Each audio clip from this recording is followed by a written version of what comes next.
Aleluia. Jeremias, capítulo de número 18. Prometo para os irmãos que eu vou tentar não gritar tanto que eu estou com a voz. Aleluia. Todo mundo achou? Jeremias 18, versículo 1. Diz assim: Palavra do Senhor que veio a Jeremias. Levanta-te e desce. Você pode repetir comigo esse levanta-te e desce? Levanta-te e desce a casa do oleiro, e lá te farei ouvir as minhas palavras. Dá uma salva de palmas para Jesus. Toma o teu assento nesta noite. Aleluia. O Senhor Jesus está presente nesta noite. Ele vai falar conosco por meio da sua palavra. Você crê? Peço para que você não cesse de cultuar o Senhor, que você continue glorificando, continue exaltando o nome do Senhor Jesus. Amém? O texto que a gente leu aqui, irmãos, é um texto que eu já preguei algumas vezes. Acredito que aqui eu não tenha pregado ainda esse texto, não me lembro de ter pregado aqui. O texto de Jeremias, capítulo 18. E, modéstia à parte, eu sou bom de memória e eu acho que eu não preguei aqui, não. Mas o texto que nós lemos aqui vai narrar para nós aqui a visão que o Senhor deu ao profeta Jeremias. E eu quero saber dos irmãos se o fundo musical está muito alto, se está bom assim. A minha esposa sempre diz que está alto. Oh, pensa. Todo mundo me ouve bem? Amém. O texto que nós lemos aqui vai narra para nós, não vai porque já está escrito, narra para nós aqui a visão que o profeta Jeremias recebeu do Senhor. E vale lembrar que Jeremias, ele é um dos grandes profetas que nós temos na Bíblia Sagrada. Ele é um dos profetas maiores pela quantidade de escritos dele, pela importância, pela amplitude do seu ministério. Jeremias, ele profetiza por cerca de 40 anos, então ele tem um ministério bem longo. Ele começa a profetizar nos dias do rei Josias, do rei Joaquim. Ele é profeta na região de Judá, e é muito importante que vocês deixem a Bíblia aberta aí. Ele profetiza na região de Judá, e eu sempre gosto de dizer aqui para os irmãos, que quando nós vamos falar da palavra do Senhor, quando se fala de profecia, o pregador tem que ter muito cuidado para saber para quem o texto está falando. Porque às vezes nós pegamos um texto e dizemos que Deus está falando com Israel, quando na verdade Deus está falando com Judá. Ou ao inverso. Por que isso, pastor? Porque depois da morte de Salomão, a nação toda se dividiu. Não eram mais 12 formando uma só nação. Eram 10 nações formando o reino de Israel com capital em Samaria, e 2 nações, o reino do sul, formando o reino de Judá, por Efraim e Manassés, se não me falha a memória. Efraim e Judá. Então, Jeremias profetiza neste período, ele profetiza um pouco antes da desgraça que se acabou sobre o povo. Ele profetiza antes da invasão da Babilônia, onde eles são levados como escravos. Ele profetiza, inclusive, quando o reino de Judá cai, ele cai como fruto de confirmação daquilo que Jeremias profetizava, porque Jeremias profetizou que a nação cairia. Quando o povo é levado cativo, a história nos ensina que o rei soube que Jeremias é quem tinha profetizado a queda do seu povo, e a palavra do Senhor nos mostra que Jeremias não ficou escravo, e Jeremias foi exilado fora da nação. Ele não é. O rei teme porque ele é um homem de Deus, não vou tocar nesse homem. E Jeremias fica de fora. E Jeremias, quando senta para ver os escombros que a cidade, que Jerusalém fica, Jeremias olha para toda aquela destruição que se abateu sobre o seu povo. E é interessante que ele faz parte do povo, e ele é quem tem que falar para o povo as coisas que hão de acontecer se o povo não se arrependa. É como o pastor vir aqui no altar te trazer palavra, te trazer ensino, te levar um conselho, e você ser cabeça dura e achar que sabe mais, ou achar que Deus fala mais contigo, alguma coisa do tipo assim, e fazer aquilo que você bem entende. O pastor tem que sentar, ver a destruição. Isso aconteceu com Jeremias. E é por isso que no capítulo 3, no versículo No capítulo de número 3 e 22 de Lamentações, ele escreve dizendo: as misericórdias do Senhor são a causa de não sermos consumidos, portanto a sua misericórdia não tem fim. Só que no capítulo 3, no versículo 29, ele diz bem assim: põe a tua boca no pó. Lamentações, escrito por Jeremias. Talvez ainda haja esperança para ti, porque Jeremias está olhando a destruição do seu povo, gente do seu próprio sangue. E Jeremias está dizendo bem assim: para vocês serem libertos dessa escravidão, para que Deus restitua a vida de vocês, para que Deus restitua a liberdade de vocês, para que Deus restitua a saúde de vocês, o sentimental de vocês, o ministério de vocês, põe a boca no pó. Aí Jeremias diz mais assim: a cidade está só escombro, mas vocês estão vivos. Por isso as misericórdias do Senhor são a causa de não sermos consumidos. O que Jeremias quer dizer para o seu povo é: se não fosse a misericórdia de Deus, vocês nem escravos seriam, já teriam morrido. É isso que o Senhor está dizendo. Jeremias, ele é levantado por Deus ali para profetizar justamente neste período bem conturbado, bem difícil.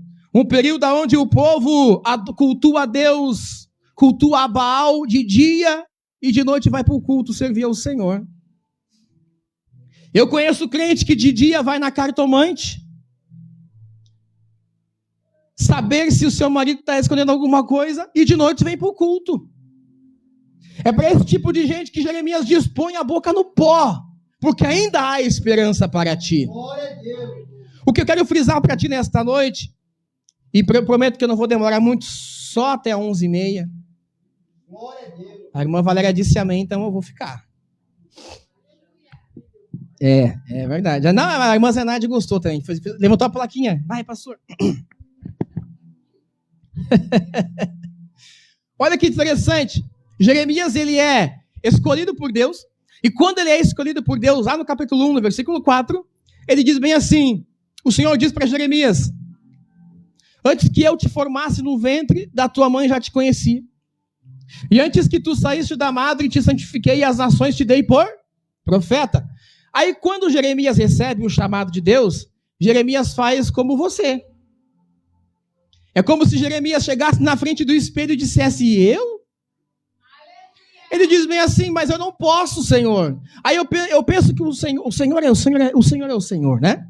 Eu penso o Senhor olhando para Jeremias e dizendo assim: mas rapaz, eu estou falando contigo. Eu estou falando contigo. Você sabe o que é Deus falar com você? Você sabe o privilégio de quem que recebeu aquele que escuta a voz de Deus, aquele que sabe, que entende quando Deus fala? Aleluia!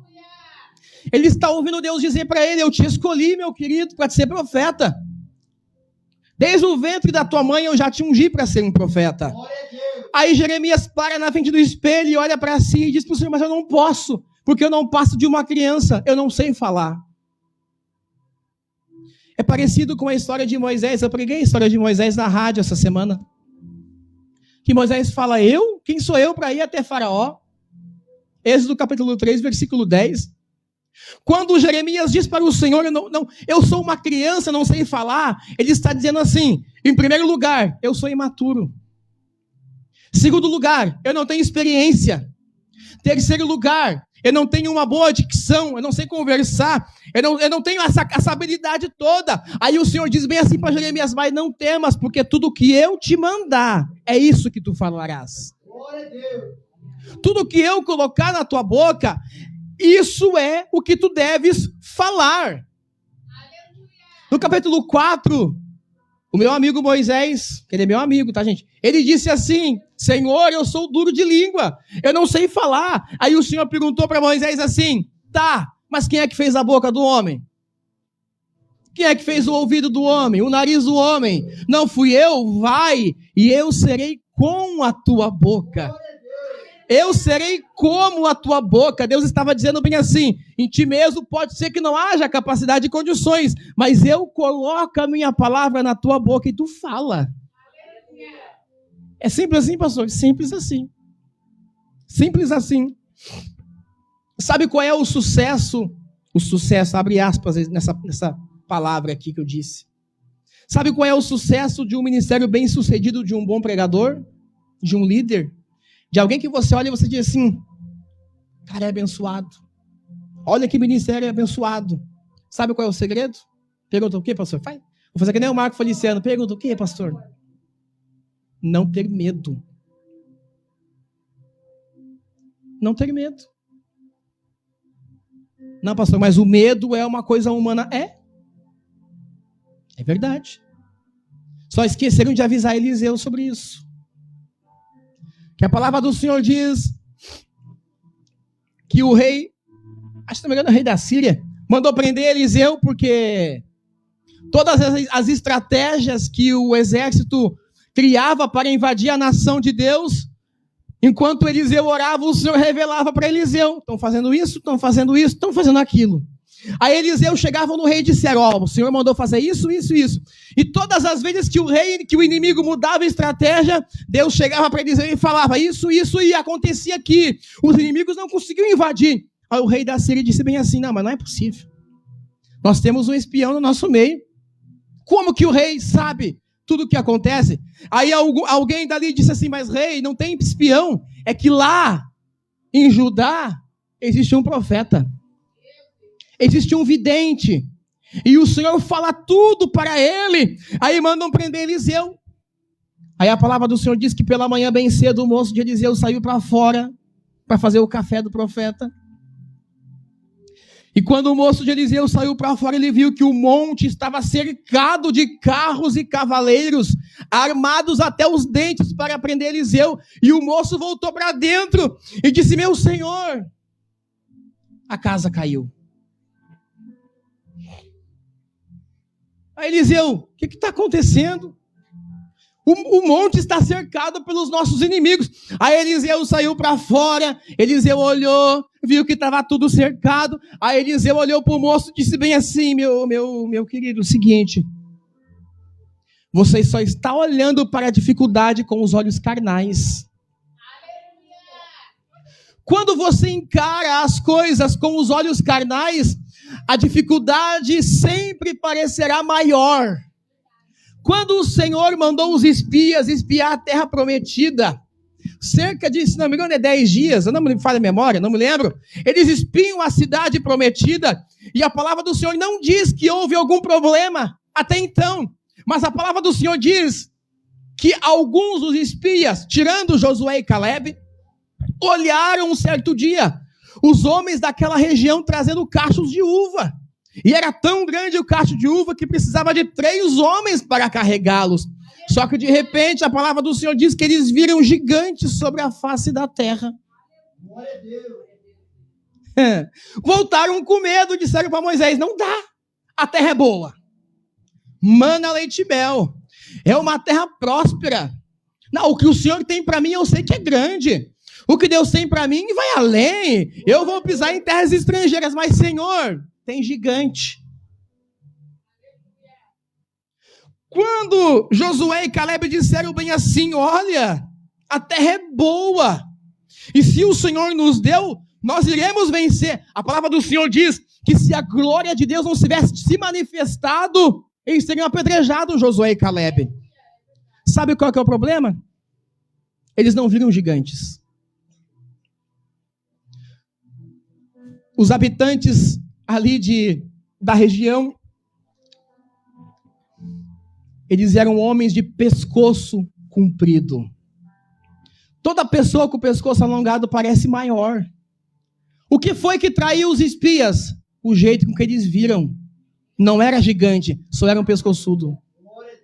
Quantas vezes você olha para o seu gigante e você pensa que é impossível porque é um gigante, mas na verdade o problema não está no teu inimigo, está em você que olha para o teu inimigo e você vê um pescoçudo, alguém que se gava, alguém que diz que é maior que você e você se sente menor.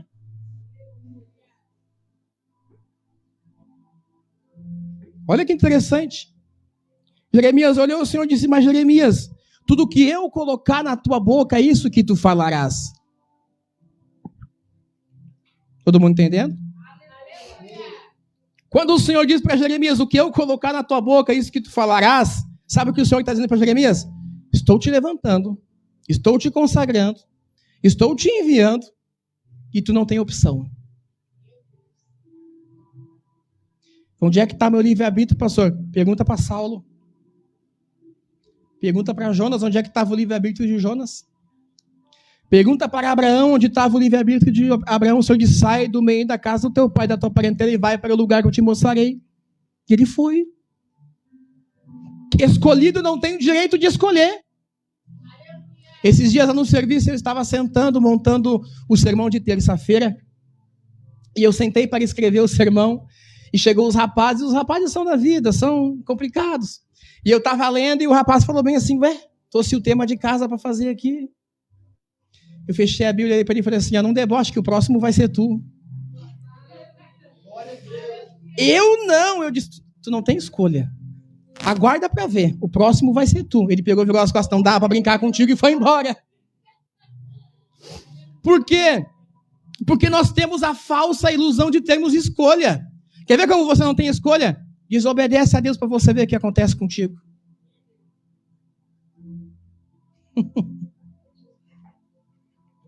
Ele está dizendo, Jeremias, eu te escolhi e o seguinte, vai cumprir o teu ministério. O ministério de Jeremias, ele é doloroso. Ele é conhecido como o profeta chorão. As profecias de Jeremias são tristes, são pesadas. Ele sofre vergonhas e dores por causa do seu ministério. Por exemplo, para que o Senhor mostrasse a Jeremias a condição do seu povo, o Senhor disse para Jeremias, vai e compra um cinto. Jeremias foi e comprou um cinto. Caríssimo. Um valor muito alto. Aí Jeremias pensou, nossa, agora eu vou andar bonito, né? Meu cinto é um cinto de linho caríssimo. O Senhor mandou eu comprar, Deus quer me honrar. Aí o Senhor disse para Jeremias, agora tu vai na beira do ribeiro e enterra o teu cinto. Se o Senhor te pedisse o teu cinto hoje, você entregaria para Ele? Eu vou até tomar uma água agora aqui. Se o Senhor pedisse o teu cinto, e o assunto aqui não é cinto, tá? Se o Senhor pedisse o teu cinto hoje, você entregaria para Ele? Se o Senhor pedisse a tua família hoje, tu entregaria para Ele? Se o Senhor pedisse os teus restos dos anos de vida que você tem, você daria para Ele? Se o Senhor pedisse o teu tempo, eu estou falando de cronologia mesmo, minutos, segundos, dias, meses e anos, você entregaria para o Senhor? Se o Senhor pedisse o teu dinheiro hoje, você entregaria para o Senhor? Vamos lá? Se o Senhor pedisse o teu ministério hoje, tu entregaria para o Senhor? Essa pergunta é complexa. Porque nós aprendemos que nós temos que servir a Deus só porque temos ministério. Não, senhor. Não, senhor. Olha que interessante. Você tem que estar disposto a abrir mão de qualquer coisa pelo Senhor. O Senhor disse para Abraão, tua mulher ficará grávida. É do útero da tua mulher que a tua descendência vai crescer. E toda vez que Abraão olha para Isaac, Abraão tem certeza que Deus vai fazer, porque Isaac está ali. Isaac foi promessa, não é verdade? Concorda comigo ou posso estar equivocado? Ele olha para Isaac e diz, Deus vai fazer, está aqui, ó.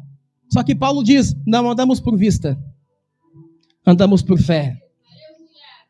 Quando o Senhor vê que Abraão agora crê, porque está vendo a vitória ali, tudo é uma questão de perspectiva, de visão. Ele está vendo a visão ali, o Senhor diz, a confiança está no filho, não está em mim. Faz o seguinte, Abraão, sacrifica o menino a mim. Sacrifica o menino a mim.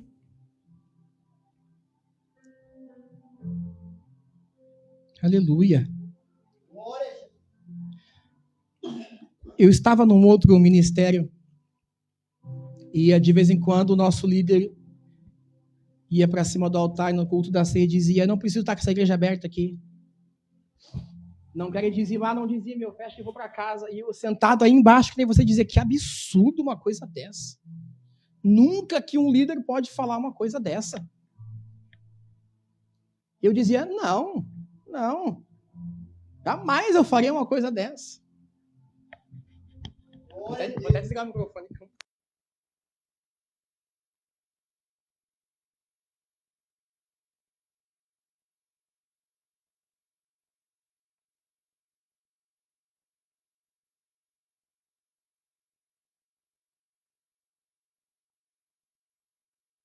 O evangelista Gabriel falou bem assim para mim, mas pastor, por que Deus permite essas coisas acontecer? Eu disse, sabe por quê? Porque lá eu dizia, eu nunca vou fazer isso aí.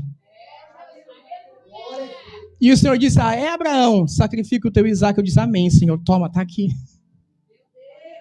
A pergunta é, quando... tu quer me dizer então, pastor, que Deus vai mandar largar meu marido? Não é isso, gente. Vai mandar abandonar meus filhos? Não é isso que eu estou dizendo. Deus vai mandar sair do meu emprego? Não é isso que eu estou dizendo. Só que a tua família não pode ocupar o lugar de Deus.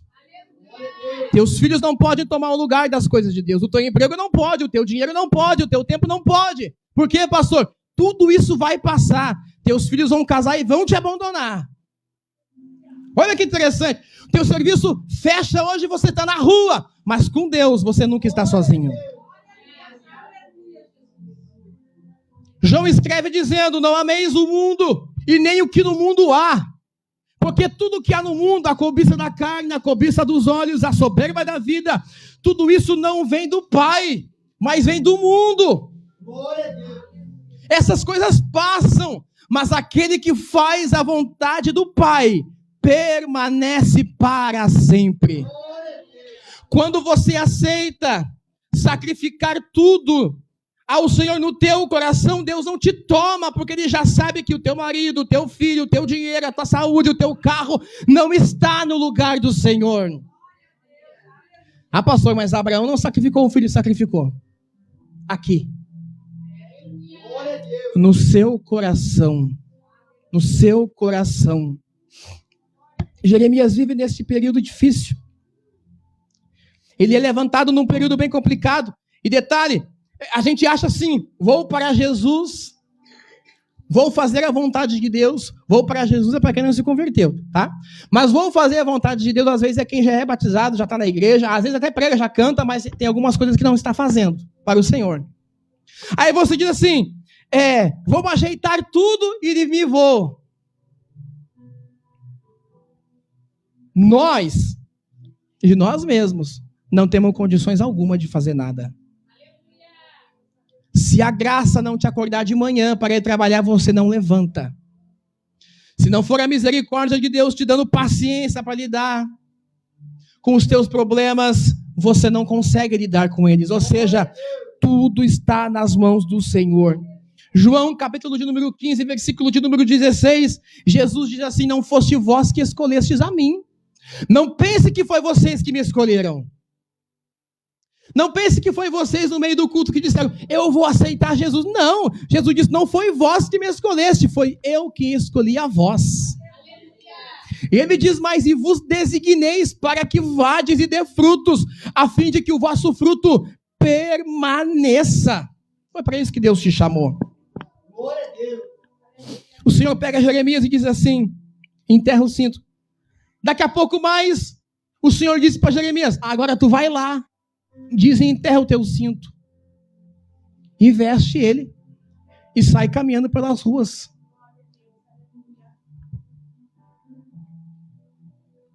Quando Jeremias desenterrou o cinto, estava podre,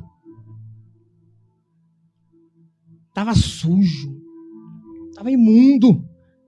Aí o Senhor diz, essa aqui é a condição do meu povo. Vai e mostra para o meu povo que eles estão apodrecendo com o tempo. Pastor, que coisa dura. Imagina para Jeremias ter que fazer isso. A palavra do Senhor diz que o Senhor falou com Isaías e disse bem assim, prega nu e descalço. E Isaías pregou 3 anos nu e descalço, porque Deus queria mostrar para o seu povo que espiritualmente o seu povo estava nu. E nudez era sinal de vergonha. O que Deus estava dizendo é, vocês têm... Não vocês aqui, calma gente, não se ofendam. O que Deus está dizendo para o seu povo é, vocês estão envergonhando o meu nome. Aí o Senhor fala para Jeremias dizendo assim, vai à casa do oleiro.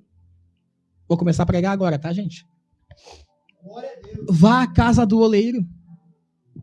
Desce à casa do oleiro. Quem está com a Bíblia aberta aí? Versículo 2. Levanta-te e desce. Primeiro lugar, o Senhor dá duas ordens aqui. A primeira, levanta-te. A segunda, desce.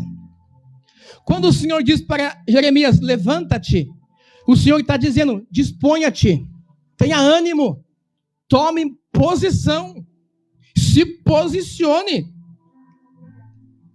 Sabe qual é o nosso problema muitas vezes, gente? É que Deus fala conosco, é a gente que não se levanta. Deus fala conosco, é a gente que não toma decisão, porque tem decisões que vai te custar caro. Já te aviso aqui. Jesus disse bem assim, aquele que não estiver pronto a abandonar pai, mãe, filhos, filhas, esposa, marido para me seguir, se não está pronto para isso, não pode ser meu discípulo. Não pode ser meu discípulo. O Senhor diz, levanta-te, toma posição. Por que isso, pastor? Porque Deus só fala com quem se posiciona. Deus só fala com quem toma posição. Ezequiel, capítulo de número 2, Ezequiel vê a glória de Deus à beira do rio Quebar. A glória que Ezequiel vê é tão grande que ele cai por terra, perde as forças. Aí no capítulo 2, ele escuta uma voz dizendo, põe-te em pé e falarei contigo. Põe-te em pé, toma uma posição, toma uma decisão, e então eu falarei contigo. Jó, capítulo de número 38, Jó, depois de ter desabafado sobre o seu problema, porque uma coisa é, Jó não pecou com as suas palavras, mas ele questionou ao Senhor. Jó não blasfemou contra o Senhor quando perdeu os seus 10 filhos, quando perdeu o seu gado, as suas ovelhas, os seus empregados. Jó não blasfemou o Senhor quando a sua esposa disse, aceita o teu fim e morre. Ele não blasfemou contra o Senhor. Quando ele tem a notícia que os seus 10 filhos morreram, a palavra do Senhor diz que ele se lança em chão e diz, Deus me deu, e Deus tomou. Bendito seja o nome do Senhor.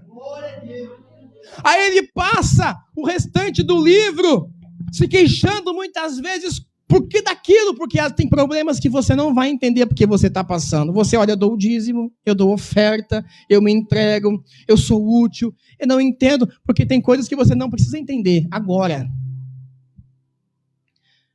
Jó reclama de tudo. Aí no capítulo 38, o Senhor aparece para Jó num redemoinho e diz para Jó, quem és tu, homem, que escurece o meu entendimento com palavras sem conhecimento? Sabe o que Deus está dizendo para Jó? Quem você pensa que é com a tua limitação mental humana para questionar o jeito com que eu faço? Aí o Senhor diz assim, agora levanta-te, vista o teu lombo como homem, e então eu falarei contigo. Eu te perguntarei e tu me responderás. Aí o Senhor pergunta para Jó, já que tu sabe tanto, já que tu acha que pode ensinar o jeito que eu faço, me responde uma pergunta fácil, ô Jó. Onde estavas tu quando eu fundava a terra? Onde estavas tu quando eu disse para o mar, vem até aqui, não passa e volta? Onde estavas tu? Quem colocou as bases da terra? Quem colocou o planeta fixo num ponto específico do universo, aonde o nosso planeta está na distância exata do Sol? Deus diz, quem fez isso, Jó? Deus estava mostrando para Jó que os planos de Deus são insondáveis. O que só cabe a nós é buscar ao Senhor e entregar ao Senhor. Aí o Senhor diz, levanta-te, toma posição. Aí, qual é a segunda ordem? Desce. Descer fala de humilhação, fala de busca, fala de oração, fala de jejum, fala de orientação pela palavra. Descer significa se derramar aos pés do Senhor. Desce lá, Jeremias, porque é nestes momentos de humilhação que você se humilha. Existe um provérbio por aí, deixa eu corrigir uma coisa que todo mundo fala. Todo mundo diz por aí que os humilhados serão exaltados, não é verdade? Mas isso é mentira, não está escrito isso. Está escrito que aquele que a si mesmo se humilha será exaltado. O Senhor diz para Jeremias: te humilha na minha presença, busca na minha presença. Por quê, pastor? Porque existem batalhas da vida que não é agindo que você ganha, é orando. Existem batalhas da vida que não é falando pelos cotovelos por aí que você vence, é no jejum e na oração. 2 Samuel, capítulo 4 e capítulo 5, todos os filisteus vêm contra Davi, e Davi desce a fortaleza. Gente, o rei não descia a fortaleza. Fortaleza é para cima. O rei subia para ficar no lugar mais alto para se esconder. Mas quando Davi sabe que os inimigos estão vindo, Davi desce ao mais baixo nível da sua fortaleza e chora. E ora ao Senhor e diz assim: Senhor, devo ir? E o Senhor diz: vai, que a vitória é tua. Quando foi que Davi venceu essa luta? Quando orou, não quando foi a peleja. Porque quando ele orou, o Senhor disse: vai que eu sou contigo. Ali a vitória já estava garantida. Passou-se um ano, o inimigo voltou, mais forte. Porque agora a Bíblia diz que todos os filisteus vieram contra Davi. E Davi desceu a fortaleza e se humilhou e chorou. E disse assim: Senhor, eu devo fazer alguma coisa sobre isto? O que eu faço? Devo ir contra ele? O Senhor vai ser comigo? Aí o Senhor diz: não. Dessa vez não. Mas Senhor, e agora? Te esconde. Estão vivos, gente? Te esconde. Te esconde atrás da floresta dos balsameiros. E fica lá. Quando tu vê a copa das árvores balançar em ritmo de marcha, vai, porque eu já fui contigo. Davi pega o povo, esvazia a cidade, vai para trás das árvores dos balsameiros. Os filisteus entram dentro da cidade, invadem a cidade. Cadê Davi? Davi não está ali. E eu fico pensando nos soldados. Quem foi que foi orar? Os soldados não, né? Para quem foi que Deus falou? Quem foi que ouviu a direção de Deus? Davi. Foi com Davi que Deus falou. Não foi com os outros. Aí me disse assim. Aí disseram assim para Davi: mas o rei está ficando velho, está ficando frouxo. Porque o rei, quando era jovenzinho, enfrentou um gigante Golias com cerca de 3,10 metros de altura. E venceu. O rei nunca fugiu dos inimigos, nem quando era jovem. E agora que ele é rei grande e poderoso, ele não quer vencer. Aí eu penso Davi ouvindo isso, dizendo assim: mas o Senhor falou comigo. E aí, pastor? O que tem? O que tem é que Deus dá a orientação para nós muitas vezes, e você dá ouvido para quem você não deveria ter dado ouvidos. E daí, simplesmente aquilo que Deus te falou, você entra em confusão, porque você foi ouvir a serpente. E você entrou em confusão. Eu tenho me deparado com muita gente que serve a Deus, que diz: pastor, eu estou confuso. E eu digo assim: mas criatura, não foi Deus que falou contigo? Se Deus falou contigo, está falado. Ele não precisa confirmar pela boca de ninguém se ele já falou para ti. E Davi está lá aguardando, esperando. E a palavra do Senhor diz que de repente ele viu a copa das árvores balançar em ritmo de marcha. E Davi disse: vamos, porque o Senhor já foi na frente. Eles derrotaram todos os filisteus. E a palavra do Senhor diz que nunca mais os filisteus vieram contra Davi. Sabe por quê? Porque a primeira vez quem venceu foi Davi. E o inimigo voltou. Quando você vence o teu inimigo, ele volta de noite puxar o teu pé. Mas quando Jeová vence, nunca mais ele vem contra ti. Nunca mais. Nunca mais ele vem. Desce. Desce. Mateus, capítulo de número 6, versículo de número 6. O Senhor Jesus diz assim: tu, porém, quando for orar, quando for se humilhar, quando for descer, vai para o secreto. Entra no teu quarto, fecha a tua porta e em secreto fala com o teu pai. Porque o teu pai que te vê em secreto te recompensará. Sabe qual foi a coisa que eu ouvi algumas vezes, que a coisa mais difícil para o crente é conseguir orar? Sabe que é verdade mesmo?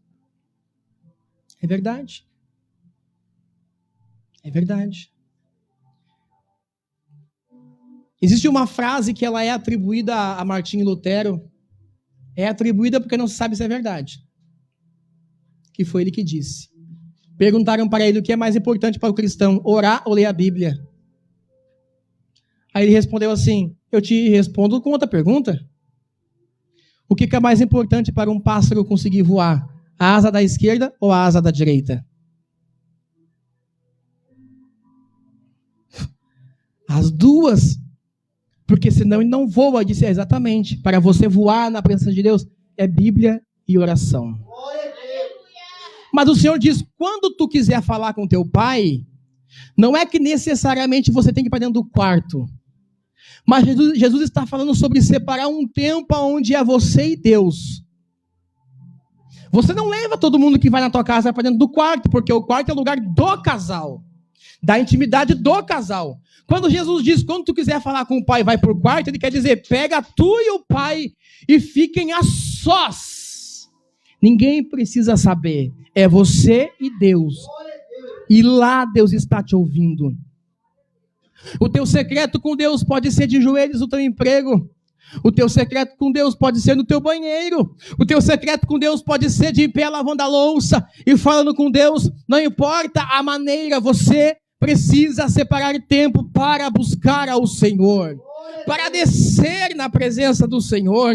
Desliga o TikTok um pouco, sai do YouTube, sai do Facebook, sai da Netflix, deixa o chimarrão de lado, deixa a rapadura de lado, faz o quê? Vai buscar ao Senhor. Coloca a tua vida no altar do Senhor, porque tudo que o mundo te dá, ele tira, mas Jesus te dá e não te lança em rosto. Aleluia! Quando Jeremias desceu à casa do oleiro, ele está no começo do seu ministério ainda. Ele está no começo.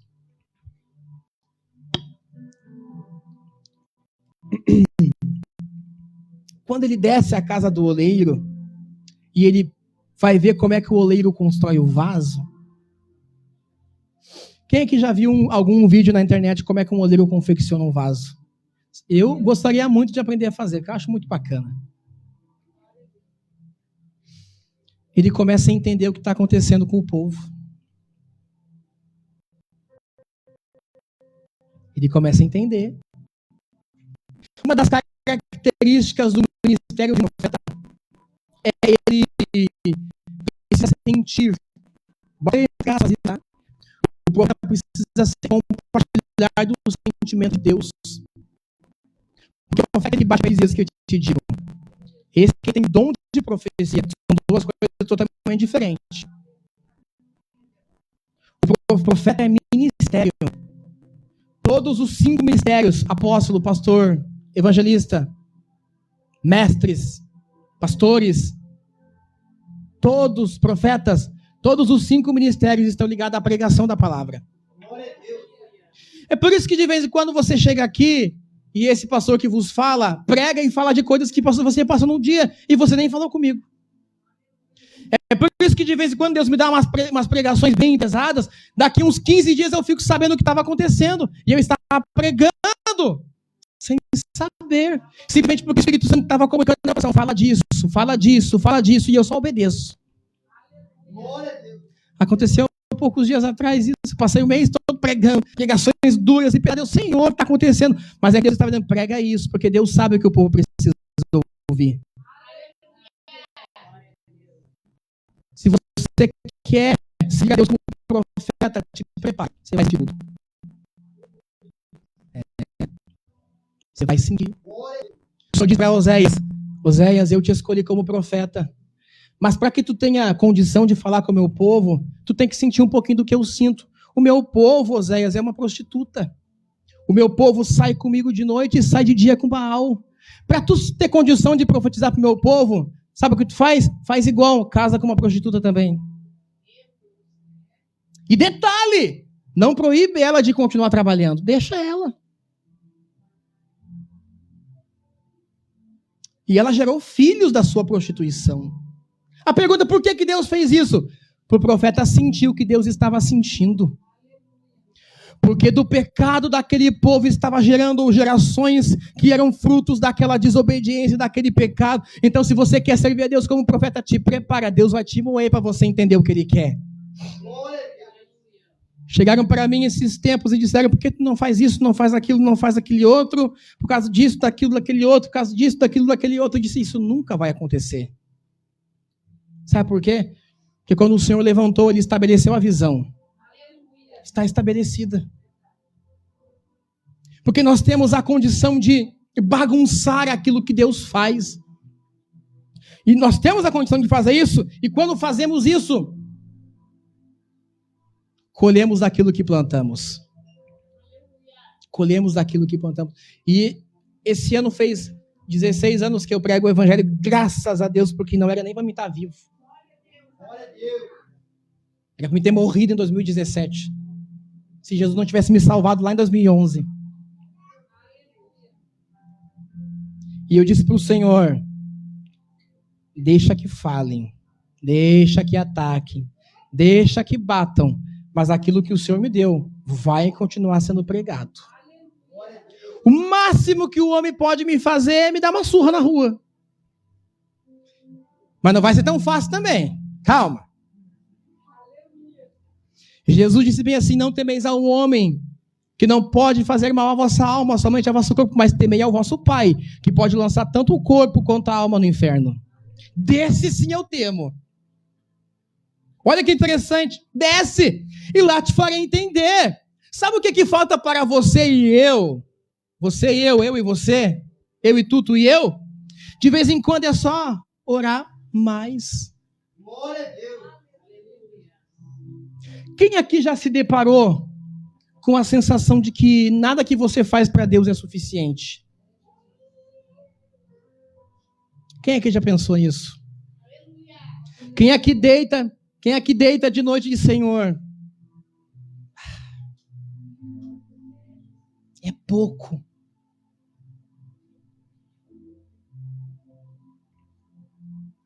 Sabe o que é isso?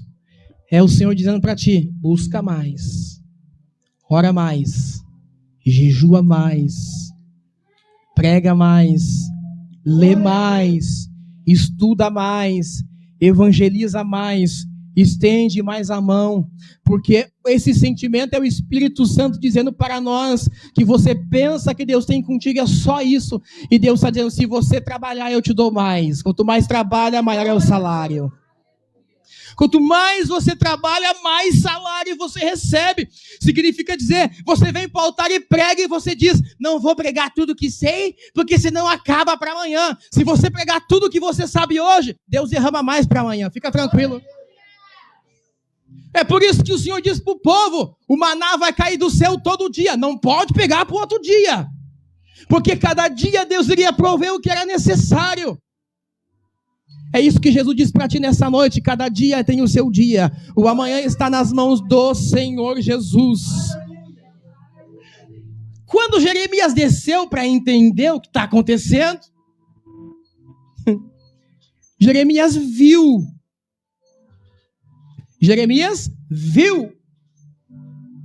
E eu falei que tudo parte de uma perspectiva de visão. Estou quase terminando, gente, mais 50 minutos a gente vai embora. Glória a Deus. Depois nós vamos orar pelos pedidos de orações também aqui.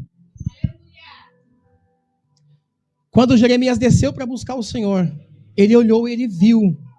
Ele viu o quê? Ele viu um oleiro sentado, fazendo um vaso. Quando você desce para buscar o Senhor te abre a visão, você começa a entender. Porque tem coisas que você acha que é o diabo que está fazendo, e é Deus.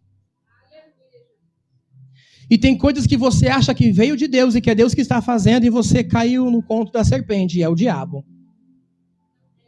Salmos, capítulo de número 34, versículo de número 18, diz assim: perto está o Senhor dos que têm um coração quebrantado, e salva os contritos de espírito. Perto está o Senhor daquele que tem um coração sincero, um coração que se derrama, um coração que não se contenta com a vida e quer entender do Senhor o que está acontecendo. É desse tipo de gente que Deus gosta. Glória a Deus. Ele olhou e viu que o oleiro, vamos tirar o oleiro? Quem é o oleiro? É o Senhor. Quem é o vaso? Quem é o vaso? É o povo. Quando ele viu que o Senhor, que o oleiro estava moldando o vaso, primeira coisa que ele viu, o vaso é de barro. O vaso não é de ferro. O vaso não é de bronze. O vaso não é de ouro. O vaso não é de diamante. O vaso é de... Se é de barro, é imperfeito. Se é de barro, ele racha. Se é de barro, ele quebra com qualquer pancada. Se é de barro, ele precisa ser polido, purificado, pintado, porque ele é cru. Esse é o barro.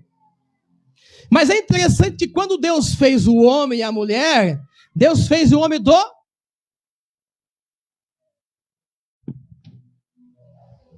Sabe qual é o problema da nossa geração? Não se ofenda. O problema é que a gente vem para a igreja e espera a perfeição de gente que é barro, que nem você. Nós viemos para a igreja, andamos de igreja em igreja, procurando a igreja perfeita, e você nunca vai achar. Porque a igreja é feita de pessoas de barro, que estão sendo moldadas. Mas pastor, o Senhor é quase um anjo. Obrigado pela parte que me toca. Mas eu estou sendo moldado que nem você. Quando você tem um problema seríssimo, você vem conversar comigo e você diz: toma, pastor, joga para mim o problema. Deus está trabalhando em você com esse problema, e quando você traz a mim, Deus trabalha em mim também para que eu tenha a sabedoria para lidar com o teu problema. Por isso que a Bíblia diz que a igreja é o corpo de Cristo. E todos nós somos membros desse corpo. Se o pé doer, a mão dói também, porque é o corpo. Olha que interessante. Ele olhou e viu que o vaso é de barro. Você não é perfeito. Você não é o mais inteligente. Você não é o que mais tem dinheiro. Você não é o mais bonito. Nós não somos os mais sábios. Nós não somos nada disso, porque sempre vai ter alguém que é mais. Não é verdade? Mas quer saber? Quem é que está nos moldando dia após dia? É o Senhor. E Ele conhece bem o barro. Quando Ele está moldando o vaso, o oleiro, quando molda o vaso, ele trabalha com a mão por fora do vaso, porque ele precisa dar forma ao vaso. Ele está moldando o vaso por fora. Ele está convencendo o vaso que ele não pode sair de biquíni na rua, por exemplo. É um exemplo. Ele está moldando o vaso por fora. Só que ao mesmo tempo que tem uma mão por fora, tem outra mão por dentro. Ele molda o vaso por fora e por dentro ele faz o quê, pastor? Ele está tirando todas as pedrinhas que tem no barro. Todas as impurezas, tudo aquilo que vai envenenar o vinho depois que tiver, ele está tirando com a mão. É por isso que o processo de Deus dói, porque Deus quer te moldar por fora, mas primeiro tem que ser por dentro. Porque se você for transformado por dentro, por fora você faz assim, já muda. Não é um sacrifício para você.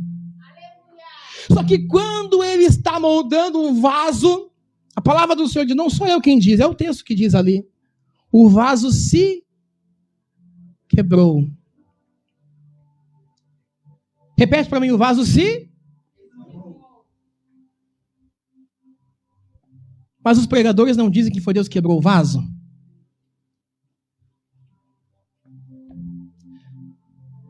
Os pregadores dizem por aí que Deus quebrou o vaso.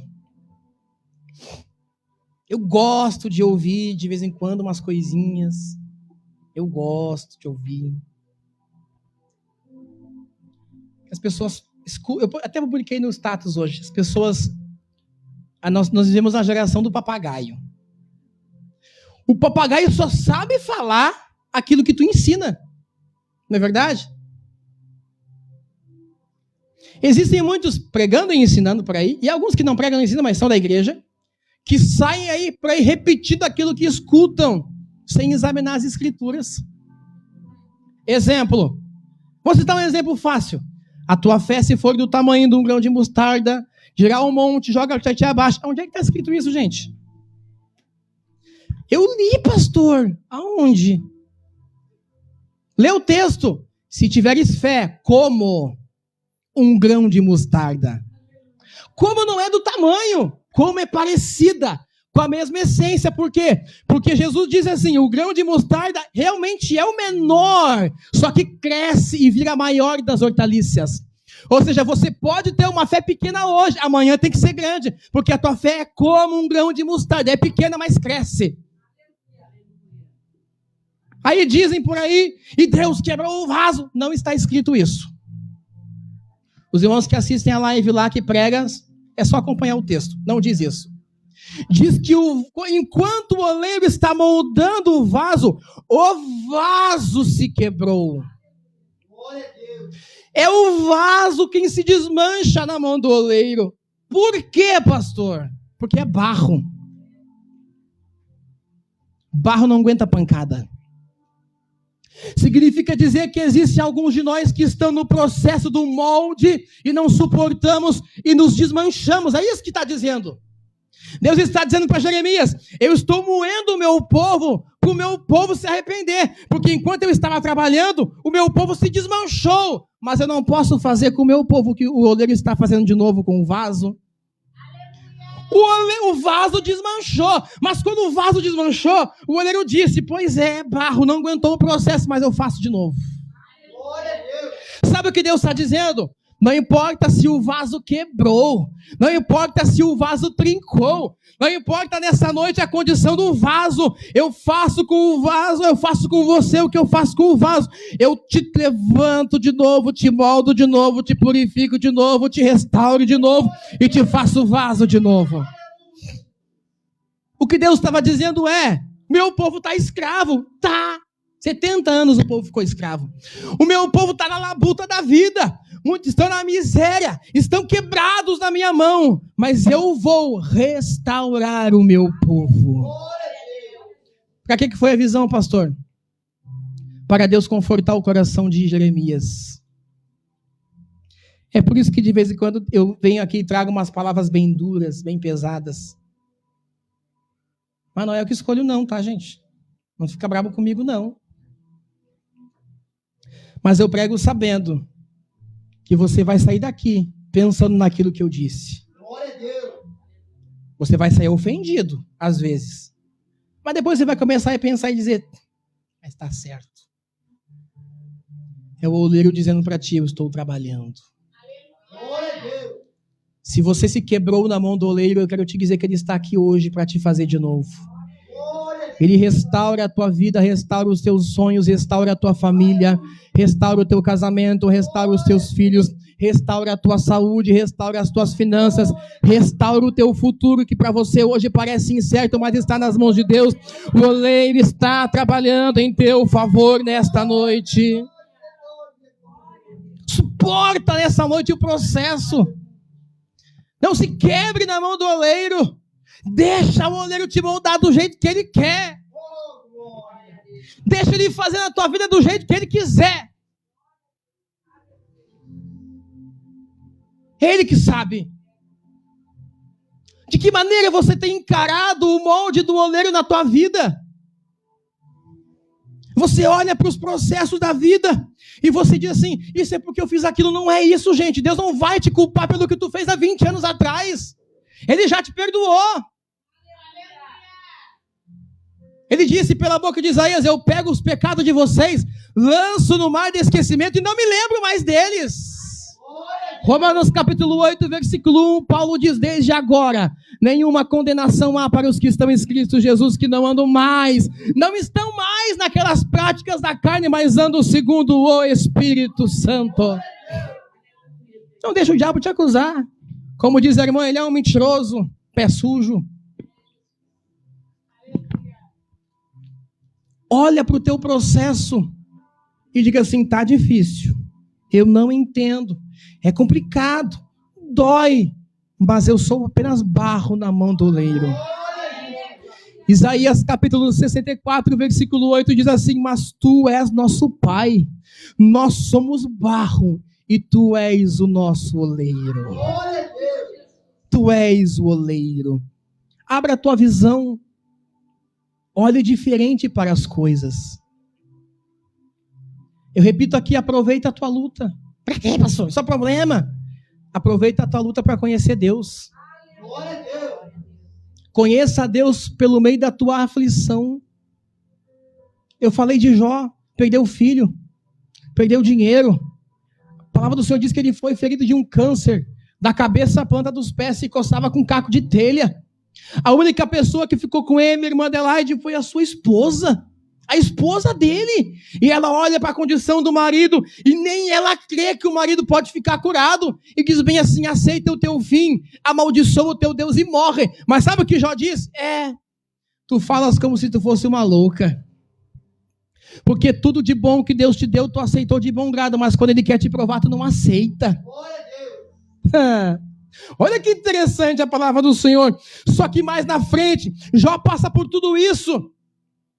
Caiu as unhas dele. As orelhas caíram possivelmente, porque a doença dele afetava as cartilagens, o nariz pode ter caído.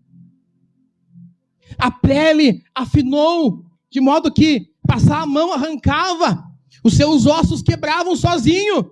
Ele está numa desgraça total, mas ele diz assim, Senhor, eu só te conhecia pela boca do pastor.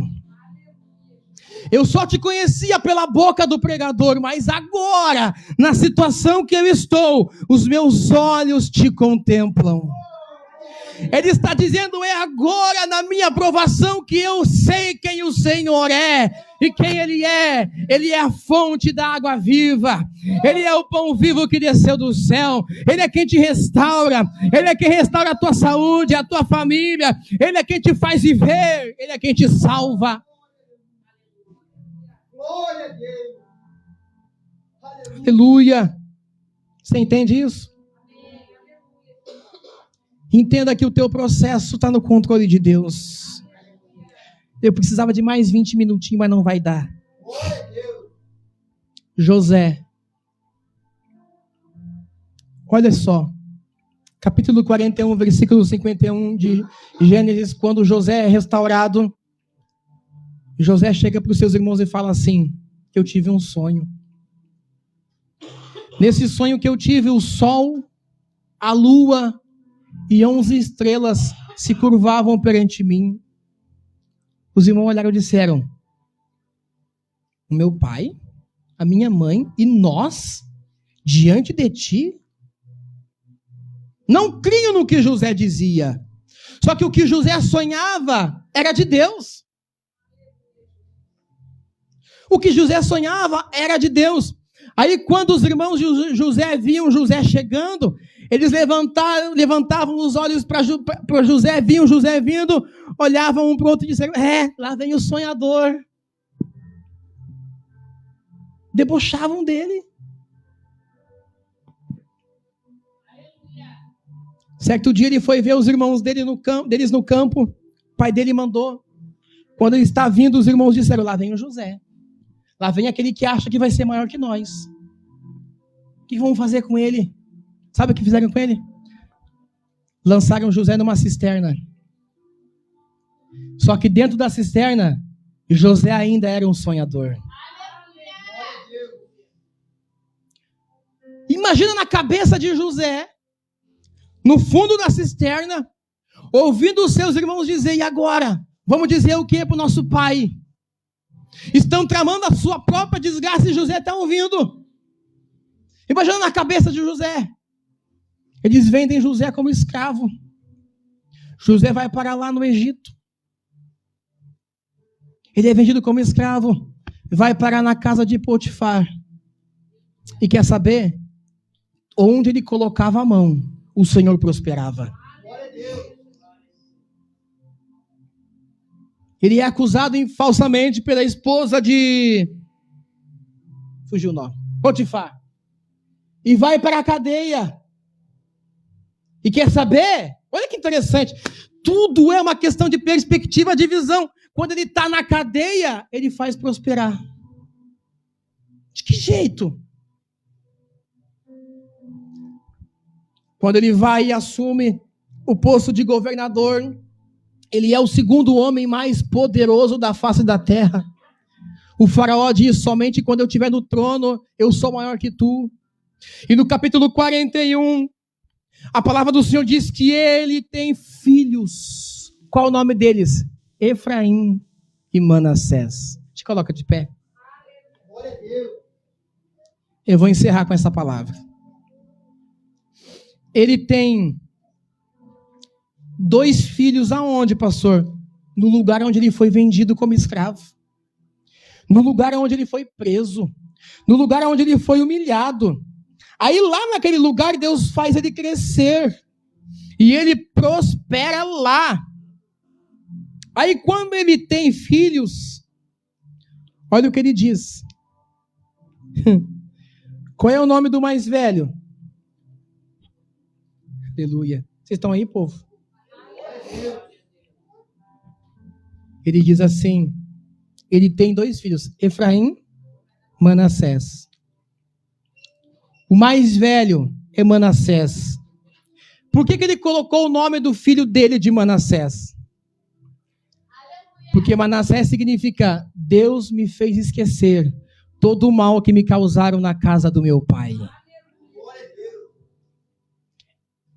Por que Efraim? Porque Efraim significa, olha só, Efraim significa porque Deus me fez crescer no lugar onde eu fui afligido. É tudo uma questão de perspectiva, de visão. Você olha para a situação hoje e você diz que não dá. Mas eu quero dizer uma coisa para ti. Efraim e Manassés estão vindo aí. Deixa o Senhor te moldar nessa noite. Passa aqui na frente todo mundo, por gentileza. Vamos orar junto. Vem todo mundo aqui na frente. Isto. Aleluia.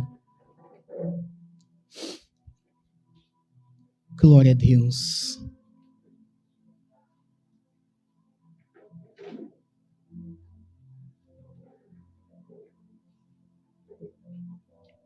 Aleluia.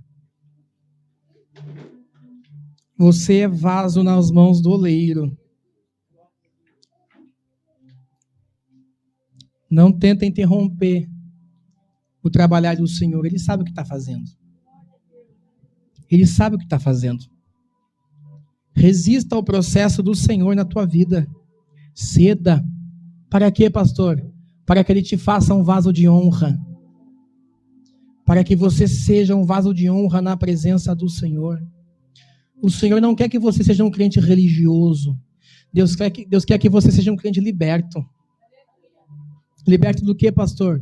Do que te fizeram na casa do teu pai. Do que te fizeram no lugar que você sofreu. Esse lugar que você sofreu não precisa ser um lugar físico, pode ser um sentimento, um relacionamento falido, um emprego, uma amizade que destruiu a tua confiança. A casa de teu pai, sim, pode ser um lugar físico que te magoaram, mas Deus vai te fazer esquecer quando o processo estiver pronto. Deus vai te fazer crescer onde você foi afligido quando o processo estiver pronto. Fecha os teus olhos nessa noite. Vamos orar ao Senhor. Eu quero te pedir nessa noite para que você seja sincero na presença de Deus. Abra o teu coração nesta noite e diga para o Senhor o que você precisa nesta noite. Diga para o Senhor nesta noite que a tua alma precisa da presença dEle, do agir dEle na tua vida. Oh Espírito Santo, nesta noite, Jesus, nós te pedimos, ó Pai, que o teu Espírito Santo